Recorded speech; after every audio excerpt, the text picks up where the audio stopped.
Hello friends, welcome back to our channel UPSC decode. हम लोग discussion कर रहे हैं रिवोल्ट ऑफ 1857 पे और ये उस डिस्कशन का पार्ट नंबर 3 है। पहले वीडियो में हमने ये डिस्कशन किया था कि रिवोल्ट ऑफ 1857 का बैकग्राउंड क्या था और आखिरकार सिमरिंग डिसकंटेंट का मतलब क्या होता है। फिर हमने ये डिस्कशन किया था कि what were the causes of revolt of 1857, जिसमें हमने डिस्कशन किया इकोनॉमिक कॉजेज पे, पॉलिटिकल कॉजेज पे, एडमिनिस्ट्रेटिव कॉजेज पे, सोशियो रिलीजियस कॉजेज पे, डिसकंटेंट अमंग सेपोइज वाले टॉपिक पे हमने डिस्कशन किया। फिर हमने इमीडिएट कॉजेज पे भी डिस्कशन किया। फिर दूसरे वीडियो में हमने ये देखा कि आखिरकार रिवोल्ट का स्प्रेड कैसे हुआ, कैसे रिवोल्ट मेरठ से स्टार्ट हुआ और कैसे वो दिल्ली पहुंचा। फिर कौन कौन से ऐसे एरियाज थे जो रिवोल्ट के स्टॉर्म सेंटर बनते हैं। फिर हमने ये देखा कि आखिरकार अंग्रेजों ने रिवोल्ट को कैसे सप्रेस कर दिया। और आज हम लोग डिस्कशन करेंगे कि वैसे कौन कौन से फैक्टर्स थे जिस कारण से रिवोल्ट ऑफ 1857 फेल हो गया। तो 1857 का रिवोल्ट एक चिंगारी थी, लेकिन आग पूरे देश में नहीं फैल पाई थी। 1857 का रिवोल्ट इमोशनल था, स्पॉन्टेनियस था, लेकिन वो नेशनल नहीं बन पाया। तो सबसे पहला फैक्टर यहीं पे आ जाएगा रिवोल्ट फेल होने का, that all India participation was absent, यानी पूरा इंडिया इसमें पार्टिसिपेट नहीं किया। अब ये जो रिवोल्ट हुआ, इसका जो स्टॉर्म सेंटर था, जो मेन एरियाज थे, वो थे आपको north and central India. Revolt का जो हार्टलैंड था वो वही इलाके थे जहां कंपनी की पॉलिसीज ने सबसे ज्यादा नुकसान पहुंचाया था। दिल्ली, कानपुर, लखनऊ, झांसी और ग्वालियर, ये सारे एरियाज एपी सेंटर थे। यहाँ के लीडर्स जैसे नाना साहेब, रानी लक्ष्मीबाई, बेगम हजरत महल, ये सभी लोग डायरेक्टली अफेक्टेड थे because of doctrine of lapse and pension issues. फिर बिहार में एक जगह है आरा, जहां पे कुंवर सिंह ने नेतृत्व संभाला था। ठीक है, तो ओवरऑल दिल्ली, कानपुर, लखनऊ, झांसी, ग्वालियर, बिहार, यानी कि नॉर्थ और सेंट्रल इंडिया, यानी उत्तर भारत और मध्य भारत, यही सारे एरियाज इस रिवोल्ट में पार्टिसिपेट की करते हैं एक्टिवली। ठीक ना। तो अब बाकी के जो एरियाज हैं, जैसे ईस्टर्न एरियाज हो गया, जैसे पूर्वी भारत, सदर्न इंडिया हो गया दैट इज दक्षिणी भारत, एंड वेस्टर्न इंडिया हो गया दैट इज पश्चिमी भारत, यानी कि पूर्वी भारत, पश्चिमी भारत और दक्षिणी Bharat, eastern India, south India and western India, ये एरियाज शांत रहे। इन्होंने रिवोल्ट में एक्टिवली पार्टिसिपेट नहीं किया। ये इलाके ऑलमोस्ट अनअफेक्टेड रहे और इसके पीछे कुछ सॉलिड रीजंस थे। जैसे अगर आप साउथ इंडिया की बात करें, दक्षिण भारत की, तो यहाँ के लोग पहले ही काफी छोटे मोटे रिवोल्ट्स कर चुके थे और इस वक्त तक अंग्रेजों का जो कंट्रोल था साउथ इंडिया में, वो काफी स्ट्रांग और स्टेबल हो चुका था। जैसे साउथ की मद्रास आर्मी जो थी वो अंग्रेजों के लिए लॉयल रही। फिर आप वेस्टर्न इंडिया की अगर बात करें, बॉम्बे प्रेसिडेंसी की, तो यहाँ के जो मर्चेंट्स थे और जो ट्रेडर्स थे, उनको ये लगता था कि ब्रिटिश रूल में उनका बिजनेस सेफ है। उन्हें ये डर था कि अगर पुराना सिस्टम आ गया, मुगल वाला, मराठा वाला, तो इनस्टेबिलिटी बढ़ जाएगी जिससे उनका बिजनेस अफेक्ट होगा। फिर जो ईस्टर्न इंडिया वाला आ जाएगा एरिया, बंगाल वाला रीजन, तो कलकत्ता या कोलकाता उस वक्त ब्रिटिश पावर का हब था। वहां का intellectual class, that is modern educated Indians, इन लोगों को यह लगता था कि ब्रिटिशर्स इंडिया को मॉडर्नाइज करेंगे। इस कारण से बंगाल वाले लोगों ने, ईस्टर्न इंडिया ने रिबल्स का साथ नहीं दिया। फिर पंजाब और सिंध की अगर हम लोग बात करते हैं, पंजाब और सिंध वाले रीजन की, तो ये पॉइंट सबसे ज्यादा आयरोनिक है, क्योंकि जिन सिख्स और पठान ने बाद में फ्रीडम स्ट्रगल में इतनी कुर्बानियां दी, वो 1857 के रिवोल्ट में अंग्रेजों के साथ थे। अब रीजन क्या था पंजाब का, क्योंकि जो सिख लोग थे, उनको नॉर्थ इंडियन सोल्जर से पुरानी दुश्मनी थी सिख वार के टाइम से ही। उन्हें ये लगा कि मुगल रूल अगर वापस आ जाएगा तो इनके लिए बुरा होगा। फिर जो सिंध वाला रीजन था, तो यहाँ के अमीर और लोकल चीफ्स को हाल में ही हराया गया था और वो ऑर्गेनाइज्ड रेसिस्टेंस के लायक अब बचे ही नहीं थे। इस कारण से उन्होंने सपोर्ट नहीं किया। तो overall all India participation was absent. अगर शॉर्ट में मैं आपको बताऊं तो रिवोल्ट एक पैन इंडिया मूवमेंट नहीं बन पाया। अगर साउथ इंडिया और पंजाब भी उस वक्त खड़े हो जाते तो शायद 1947 का इंतजार हमें नहीं करना पड़ता। तो ब्रिटिशर्स ने डिवाइड एंड रूल का फायदा उठाया और एक एक करके इन सारे पॉकेट्स को खत्म कर दिया। ठीक है, तो पहला रीजन क्या था रिवोल्ट फेल होने का? All India participation was absent, यानी कि पूरे पैन इंडिया लेवल पे पूरे भारत ने इस विद्रोह का सपोर्ट नहीं किया। दूसरा रीजन आता है all classes did not join. देखो, सोशल यूनिटी की कमी थी। अब इसको हम लोग पॉइंट बाय पॉइंट डिटेल में समझते हैं। तो सबसे पहले हम लोग समझते हैं जमींदार और तालुकदार वाला सिस्टम। ये break waters to a storm थे। ब्रिटिश गवर्नर जनरल कैनिंग ने खुद कहा था कि ये बड़े बड़े जमींदार तूफान में बांध की तरह काम कर रहे हैं, वरना हम इस तूफान में बह जाते, उड़ जाते। ठीक है, ये कैनिंग कह रहा है। कैनिंग कौन था उस समय? तो जब रिवोल्ट ऑफ 1857 हो रहा है तो उस समय गवर्नर जनरल ऑफ इंडिया कौन है? तो वो है आपको Canning. First governor general of Bengal कौन था? First governor general of Bengal Warren Hastings. Regulating act of 1773 के तहत बंगाल के गवर्नर के पोस्ट को डेजिग्नेट करके गवर्नर जनरल ऑफ बंगाल कर दिया गया। और कौन बना वो? तो वारेन हेस्टिंग। फिर 1833 में आता है चार्टर एक्ट, और इस चार्टर एक्ट के तहत जो गवर्नर जनरल ऑफ बंगाल का पोस्ट था उसको गवर्नर जनरल ऑफ इंडिया कर दिया गया। और कौन बनता है? तो विलियम बेंटिक। तो इसी प्रकार 1848 से 56 तक कौन था? तो डलहौजी था, जिसने डॉक्ट्रिन ऑफ लैप्स लाया। फिर उसके बाद आता है कैनिंग। तो कैनिंग बनता है गवर्नर जनरल ऑफ इंडिया। तो जब रिवोल्ट ऑफ 1857 होता है तो उस समय गवर्नर जनरल ऑफ इंडिया कौन है? तो वो है कैनिंग। ठीक है, इस बात को ध्यान रखना आप। तो all classes did not join. तो कैनिंग ने क्या कहा, ये बात आपको समझ आ गई कि जमींदारों ने तूफान में बांध की तरह काम किया। अब अगर अवध वाले रीजन की हम लोग बात करें तो अवध के जो तालुकदार थे उन्होंने शुरू में विद्रोहियों का साथ दिया, क्योंकि अंग्रेजों ने उनकी जमीन छीन ली थी।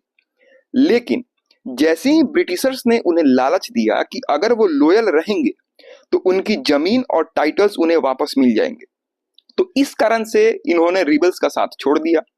इन्हें लगा कि अगर अंग्रेज चले गए और पुराना सिस्टम आ गया मुगल स्टाइल वाला, तो शायद उनकी पावर और कम हो जाएगी, इसलिए वो ब्रिटिशर्स की ढाल बन गए। तो जमींदार और तालुकदार वाला सिस्टम आपको समझ आया कि all classes did not join. अब एक और क्लास आता है आपको मनी लेंडर एंड मर्चेंट वाला, that is business over rebellion.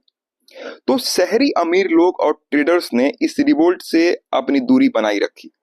इनका सारा बिजनेस ब्रिटिश एडमिनिस्ट्रेटिव फ्रेमवर्क और उनकी बनाई हुई मंडियों पर टिका हुआ था। तो इन मर्चेंट्स को, इन ट्रेडर्स को यह डर था कि रिवोल्ट से लूटपाट होगी और केओस फैल जाएगा। और अक्सर जो रिबल्स थे, जो विद्रोही थे, उन्होंने मनी लेंडर्स को के घरों पर हमला किया।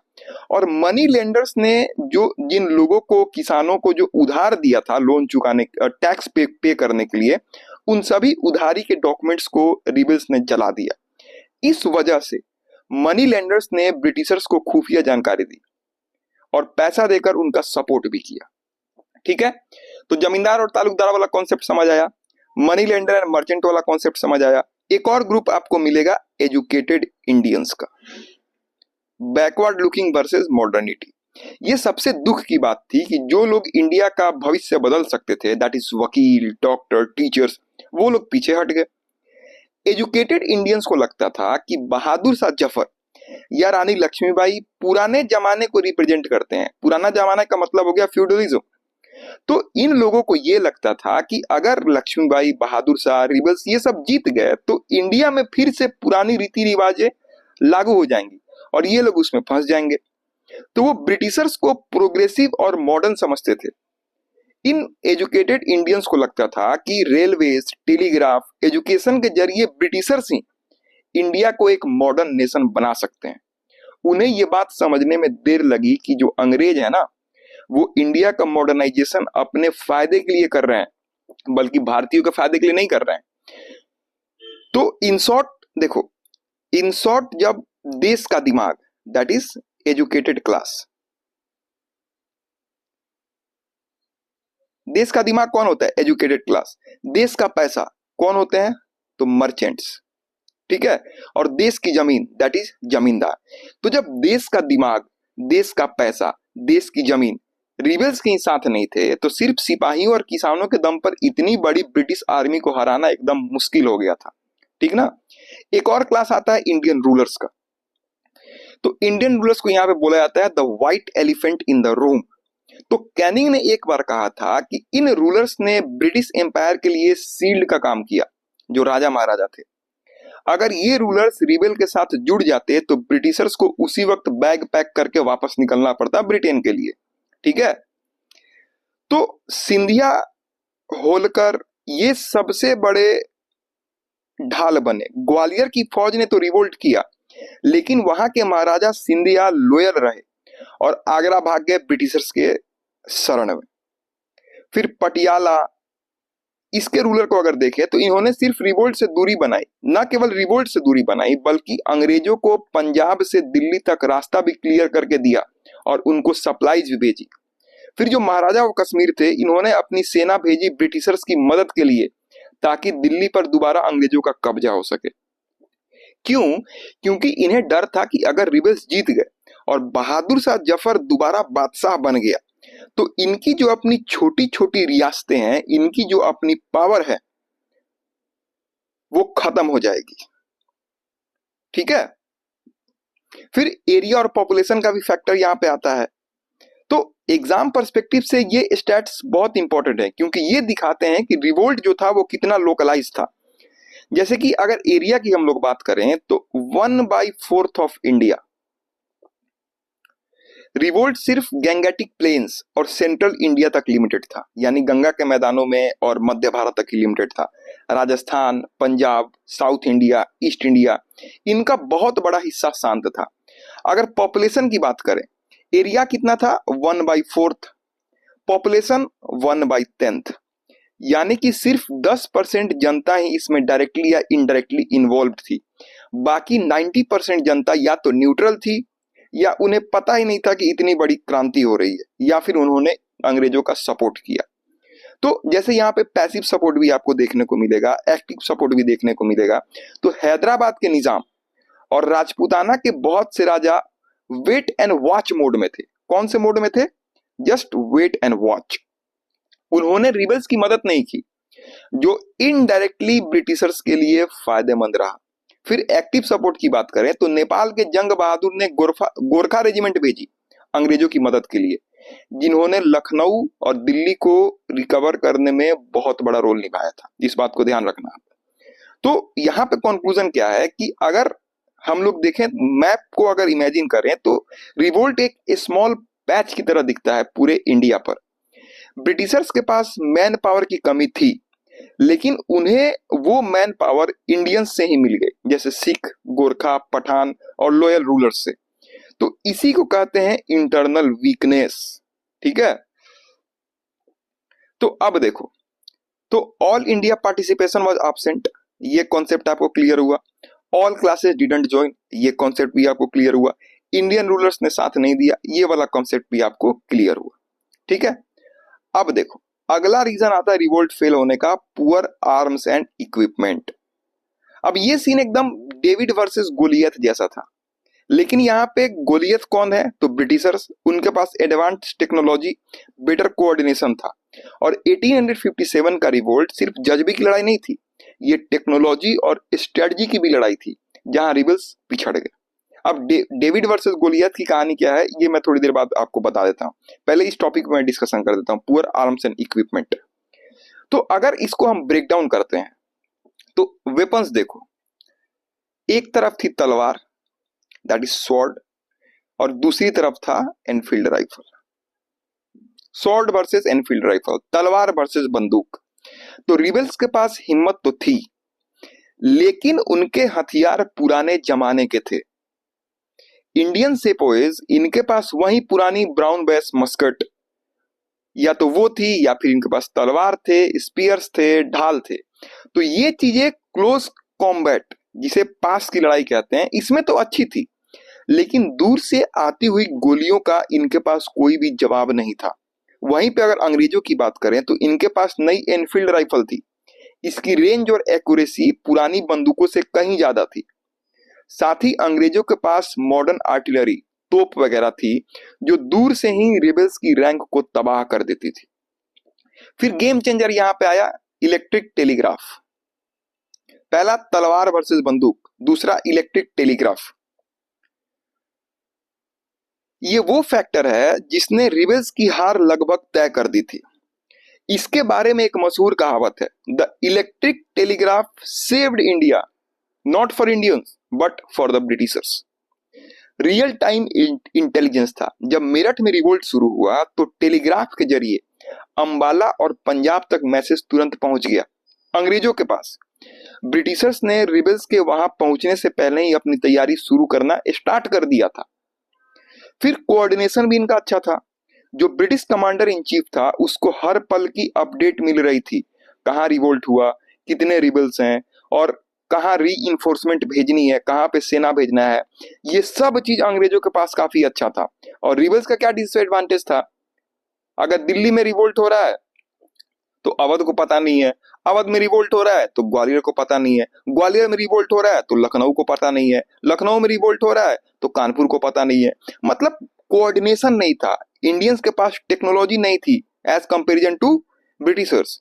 तो रिबेल्स के पास कोई सेंट्रल कम्युनिकेशन नहीं था। एक जगह के लीडर दूसरी जगह के लीडर से कनेक्ट करने के लिए हॉर्सेस पे संदेश भेजते थे जिसमें कई दिन लग जाते थे। फिर तलवार और राइफल के अलावा माइंडसेट का भी यहाँ पे फर्क था। माइंडसेट मतलब ये कहना चाहता हूँ लीडरशिप और ऑर्गेनाइजेशन। अपने पास भी लीडरशिप अच्छी थी लेकिन ऑर्गेनाइजेशन नहीं था। जैसे ब्रिटिश सोल्जर्स की एक सिंगल कमांड के, ब्रिटिश जो सोल्जर्स थे वो एक सिंगल कमांड के अंदर लड़ रहे थे। उनका एक कमांडर इन चीफ पूरा प्लान बनाता था, जैसे कोलिन कैंपबेल हो गया या फिर हेनरी हैवेलॉक हो गया। तो ये सब एक पूरा प्लान बनाते थे, सिंगल कमांडर इन चीफ बनाता था प्लान। वहीं रिबेल्स के बीच कोऑर्डिनेशन की कमी थी। रानी लक्ष्मीबाई, नाना साहेब, खान बहादुर खां सब अपने अपने इलाकों में लड़े लेकिन उनका कोई एक यूनिफाइड मास्टर प्लान नहीं था। ठीक है, तो एक यहाँ पे फैक्ट ये भी है कि एक रिबेल को जब पकड़ा गया तो मरने से पहले उसने टेलीग्राफ वायर की तरफ इशारा करके ये बात बोली थी कि इसी डोर ने हमें फांसी दी है। It is this string that strangled us. तो अगर शॉर्ट में बताऊं कि अगर रिबेल्स के पास सिर्फ जज्बा था तो ब्रिटिशर्स के पास जज्बा प्लस साइंस प्लस डिसिप्लिन थी। उनकी टेक्नोलॉजी ने ही उनकी कम संख्या की कमी को पूरा कर दिया। ठीक है, तो poor arms and equipment, uncoordinated and poorly organised, ये वाला कॉन्सेप्ट आपको समझ आ गया होगा। अब यहाँ पे देखो एक और कॉन्सेप्ट आता है आपको कि नो यूनिफाइड आइडियोलॉजी। एक बहुत ही इंपॉर्टेंट रीजन ये है। तो जब तक किसी लड़ाई में एक विजन नहीं होता है वो रेवोल्यूशन सिर्फ एक अपराइजिंग रह जाती है। तो इसको पॉइंट वाइज देखते हैं। एक पॉइंट आपको मिलेगा local interest versus national interest. Rebels के पास कोई ऐसा मैप नहीं था कि आजादी के बाद इंडिया कैसा दिखेगा। सब कोई अपना खोया हुआ हक वापस पाना चाहता था। रानी लक्ष्मीबाई, उनकी लड़ाई अपने बेटे के लिए झांसी की गद्दी बचाने के लिए थी। नाना साहेब, उनका गुस्सा उनकी पेंशन बंद होने पर था। बेगम हजरत महल, वो अवध को ब्रिटिश कंट्रोल से छुड़ाना चाहती थी। सिपाही, उनका गुस्सा उनकी रिलीजियस सेंटिमेंट, कम सैलरी और रेशियल डिस्क्रिमिनेशन को लेकर था। तो हर किसी का अपना पर्सनल इंटरेस्ट था। नेशनल लेवल पे किसी का कोई इंटरेस्ट नहीं था। फिर बैकवर्ड लुकिंग विजन भी था।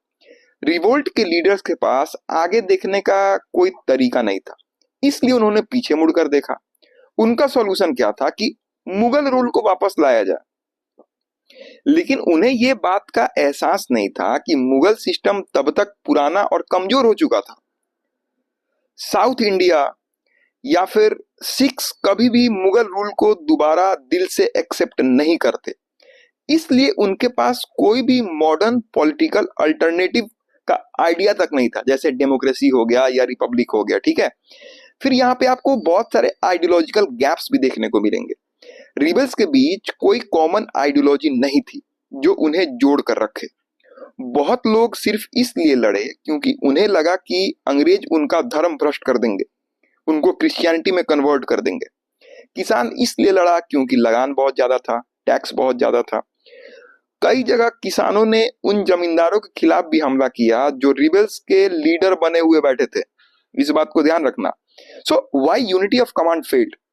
तो जब सबके गोल्स अलग होंगे तो कोऑर्डिनेशन भी इम्पॉसिबल हो जाएगा। अगर ब्रिटिशर्स कानपुर से भागे तो नाना साहब वहां खुश थे।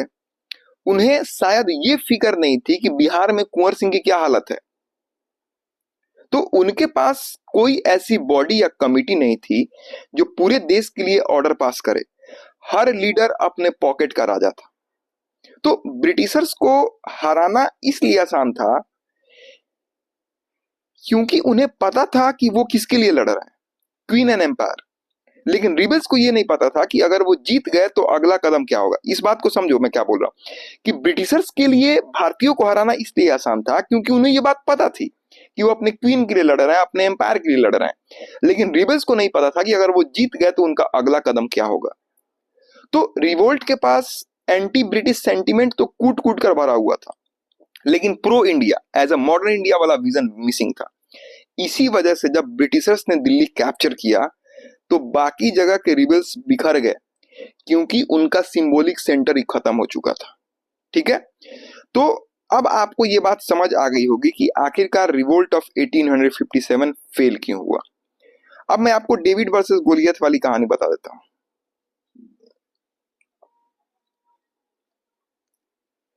डेविड वर्सेस गोलियत, देखो ये एक बहुत पुरानी और फेमस बिब्लिकल कहानी है जो आज के टाइम में एक पॉपुलर मेटाफर बन चुकी है। ये कहानी एक छोटे से लड़के और एक मॉन्स्टर जैसे दिखने वाले वॉरियर के बीच की है। इसका मेन आइडिया है कि जरूरी नहीं कि ताकतवर ही जीते, कभी कभी दिमाग और सही टेक्निक से एक छोटा इंसान भी बड़े इंसान को हरा सकता है। तो इसकी कहानी क्या है? देखो, गोलियत जो था ये एक फिलिस्तीन वॉरियर था जो लगभग 9 से 10 फीट लंबा एक जायंट के तौर पे था। उसके पास भारी भरकम कवच आर्मर था, एक बहुत बड़ी ढाल थी, एक विशाल स्पेयर था। वो रोज इजराइल की आर्मी को ललकारता था, लेकिन उससे सब कोई डरते थे, इस कारण से कोई कुछ बोलता नहीं था। डेविड जो था यह एक चरवाहा था, एक शेफर्ड था, एक लड़का था। जब उसने देखा कि कोई गोलियत से लड़ने की हिम्मत नहीं कर रहा तो उसने कहा कि वो लड़ेगा। अब लड़ाई हुई तो डेविड ने कोई तलवार या कवच नहीं लिया, उसने सिर्फ अपनी गुलेल से, स्लिंग से नदी से पांच छह चिकने पत्थर उठाए। जैसे ही गोलियत उसकी तरफ बढ़ा तो डेविड ने एक पत्थर गुलेल से इतनी तेज मारा कि वो सीधा गोलियत के फोरहेड पे जाकर लगा और गोलियत वहीं पे ढेर हो गया और डेविड जीत गया। अब 1857 के कॉन्टेक्स्ट में मैंने इसका यूज क्यों किया? तो मैंने ये एग्जांपल इसलिए दिया था क्योंकि गोलियत का मतलब आप समझो ब्रिटिश एम्पायर, जो कि बहुत बड़ी है। इनके पास मॉडर्न वेपन्स, कम्युनिकेशन, टेलीग्राफ और ट्रेंड आर्मी थी। ये उस वक्त की सुपर पावर थी। वहीं डेविड कौन हो गया? तो अपने इंडियन रिबल्स हो गए। इनके पास जज्बा तो बहुत था, लेकिन रिसोर्सेज, दैट इज पैसा, वेपन्स, कोऑर्डिनेशन, ये Goliath that is British empire के मुकाबले बहुत कम था। लेकिन ट्विस्ट ये था कि असली कहानी में तो डेविड जीत जाता है, लेकिन हमारे यहाँ इंडियन रिबल्स की हार होती है। ठीक है, और ब्रिटिशर्स जीत जाते हैं। तो आज के टाइम में डेविड वर्सेस गोलियत की कहानी जब भी आप समझो तो उसका मतलब है कि जब भी कोई अंडरडॉग का मतलब हो गया जिसके जीतने की उम्मीद बहुत कम हो, किसी बहुत बड़े अपोनेंट से जब लड़ता है तो हम कहते हैं अरे ये तो डेविड वर्सेस गोलियत की लड़ाई है। ठीक है, तो अगर मैं इसको समराइज करूं पूरे अपने वीडियो को 1857 के रिवोल्ट को, तो 1857 की दास्तां एक ऐसी आग की कहानी है जो भड़की तो बहुत तेजी से, लेकिन बहुत जल्दी बुझ भी गई क्योंकि उसको सुलगाने वाले हाथ एक दूसरे के साथ जुड़े हुए नहीं थे। There was no coordination. Imagine कीजिए कि एक ऐसा मैदान जहां एक तरफ जज्बे से खड़े हुए सिपाही हैं, किसान और कुछ झांसी की रानी जैसे निडर हस्तियां खड़ी हैं जिनके पास पुरानी तलवारें हैं और दिल में अंग्रेजों के खिलाफ वर्षों का गुस्सा भरा हुआ है, और दूसरी तरफ एक ऐसी मशीन है जिसके पास दिमाग है, मॉडर्न टेक्नोलॉजी है। ठीक है, तो इस जंग की सबसे बड़ी त्रासदी ये रही कि जब नॉर्थ इंडिया में ललकार सुनाई दे रही थी तब साउथ और वेस्ट इंडिया, ईस्ट इंडिया खामोश तमाशबीन बने हुए बैठे थे। पंजाब और बंगाल के रास्ते से ब्रिटिशर्स को लगातार सप्लाईज मिल रही थी, मानो देश का एक हिस्सा दूसरे हिस्से की कोशिशों पर पानी फेर रहा हो। ब्रिटिशर्स के पास एक जादुई तार था, दैट इज टेलीग्राफ, जिसने उन्हें एक कदम हमेशा आगे रखा इंडियन रिबेल्स से। इधर रिवोल्ट की खबर फैलती, उधर उनकी सेना पहले ही मोर्चा संभाल लेती। सबसे बड़ा धक्का तो तब लगा जब हमारे अपने ही राजा महाराजा जैसे सिंधिया और पटियाला के रूलर्स ब्रिटिशर्स के लिए ढाल बन गए। उन्हें लगा कि अगर रिबल्स जीत गए तो उनकी कुर्सी खतरे में पड़ जाएगी। वहीं शहरों में जो पढ़ा लिखा तबका था, that was educated middle Indian class, तो वो भी इससे दूर रहा। उन्हें लगा कि लोग तो पुराने मुगल जमाने को वापस लाना चाहते हैं, जबकि ये लोग मॉडर्नाइजेशन चाहते हैं। तो रिबल्स के पास दुश्मन तो एक था, लेकिन कोई एक मंजिल नहीं थी। हर कोई अपनी अपनी तकलीफ के लिए लड़ रहा था, कोई अपनी पेंशन के लिए, तो कोई अपनी जमीन के लिए, तो कोई अपने धर्म के लिए। उनके पास कोई ऐसा नक्शा नहीं था कि अंग्रेजों के जाने के बाद इंडिया कैसा होगा। तो जब एक जोशो जुनून वाली भीड़ का मुकाबला एक डिसिप्लिन और मॉडर्न आर्मी से हुआ, तो धीरे धीरे वो जज्बा थकने लगा, वो जज्बा टूटने लगा, और अंत में ये रिवोल्ट एक अधूरी कहानी बनकर रह गया। एक ऐसी कोशिश जिसने अंग्रेजों की नींद तो उड़ा दी, लेकिन एक साफ सुथरे प्लान और एक एकजुट देश की कमी ने इसे जीतने नहीं दिया। क्लियर? अब मिलते हैं हम लोग अगले वीडियो में।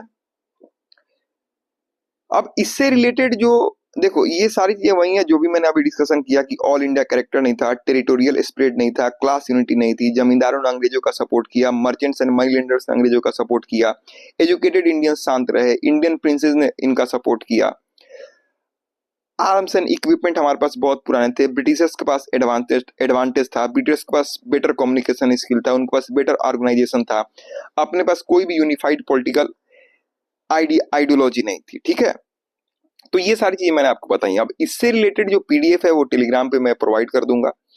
अब जो लास्ट के 2 वीडियो मैंने अपलोड किए थे, उससे रिलेटेड जो भी क्विज है, जो भी क्वेश्चंस है, वो मैं टेलीग्राम पे ऑलरेडी अपलोड कर चुका, तो आप उसको अटेम्प्ट कर सकते हैं और आप ये भी देख सकते हैं कि आपका अंडरस्टैंडिंग लेवल क्या है। मिलते हैं अगले वीडियो में, तब तक के लिए धन्यवाद।